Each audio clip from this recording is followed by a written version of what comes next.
आज के टाइम पे हमारे अर्थ के साइंटिस्ट ये कहते हैं कि मार्स पर कभी जीवन हुआ करता था और आज भी हमारी इंसानों की बस्ती को बसाने की कोशिशें मार्स पर की जा रही हैं। पर इसके पीछे का एक रीजन और भी है। ऐसा भी कहा जा रहा है कि आज से 5 बिलियन साल बाद अर्थ पर भी जीवन पूरी तरह से नष्ट हो जाएगा और अर्थ का टेम्परेचर 2000 डिग्री सेल्सियस तक हो जाएगा और हमारे सोलर सिस्टम से हैबिटेबल जोन थोड़ा दूर शिफ्ट हो जाएगा और तब मार्स, यूरोपा और टाइटन रहने लायक बन जाएंगे। और मे बी ये भी हो सकता है कि इंसानों की बस्ती तब मार्स, यूरोपा और टाइटन में शिफ्ट भी हो जाए और तब मार्स के साइंटिस्ट ये कहा करेंगे कि कभी ऐसा वक्त था जब अर्थ पर जीवन हुआ करता था। गाइस, आपको ये इंफॉर्मेशन कैसी लगी कमेंट सेक्शन में जानिए। उन लोगों को जरूर सुननी चाहिए जो कि रिसोर्सेज की कमी की वजह से अपनी किस्मत को कोसते रहते हैं और अपनी जिंदगी में कुछ नया करने की ट्राई तक नहीं करते। ध्यान से सुनिएगा।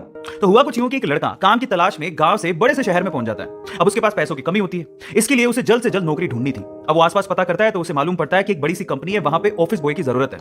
अब जैसे ही वो वहां पर पहुंचता है, वहां का एचआर उसका टेस्ट लेने के लिए थोड़ी बहुत ऑफिस की क्लीनिंग करवा के देखता है। अब उसमें वो परफेक्ट होता है तो वो एचआर उसे कहता है कि नौकरी तो तुम्हें मिल जाएगी, तुम एक काम करो, तुम अपना मेल आईडी दो, मैं तुम्हें जॉब लेटर भेजता हूं मेल पे। तो वो लड़का प्यार से बोलता है कि सर मेरे पास मेल आईडी नहीं है।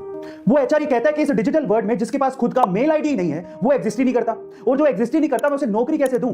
तुम यहां से जा सकते हो, मैं तुम्हें नौकरी नहीं दे सकता।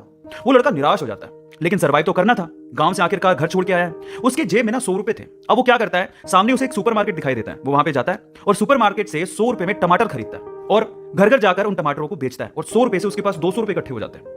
अब वो बैठ के सोचता है कि यहां पर शहर में जो लोग हैं ना वो इतने व्यस्त हैं कि वो सुपरमार्केट जाके शायद टमाटर भी नहीं खरीद सकते या रोजमर्रा की चीजें नहीं खरीद सकते। अब उसने ये सोच लिया और ये समझ लिया कि यहां पर पैसा कमाना आसान है, तो वो डेली ये काम करता, जाता सुपरमार्केट, सामान खरीदता, घर घर जाके बेचता। धीरे धीरे करके उसने 1-2 लड़के भी रख लिए। ऐसे करके बिजनेस बढ़ते चले गया और फिर उसने अपना एक ट्रक भी खरीद लिया। फिर वो आसपास के गांव से सब्जियां लेके आता और वहां पर बेचता। ऐसे करके वो बंदा 1-2 साल के अंदर ही मिलियनर बन गया।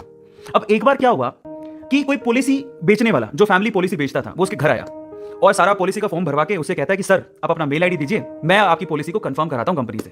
तो वो बंदा फिर से कहता है कि मेरे पास मेल आईडी तो नहीं है। तो वो पॉलिसी वाला जो पॉलिसी बेचने आया था वो इस बंदे को कहता है कि सर इस डिजिटल वर्ल्ड में अगर आपके पास मेल आईडी होता तो आप कहां के कहां होते, आपका बिजनेस कहां का कहां पहुंच जाएगा, सर मेल आईडी तो रखिए।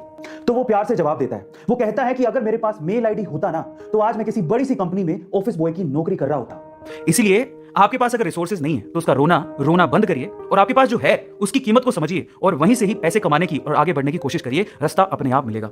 वो कहते हैं ना कि रखो भरोसा अपनी मेहनत पर, ना कि अपनी किस्मत पर। सपनों की तैयारी पूरी रखो और सफलता का स्वाद चखो।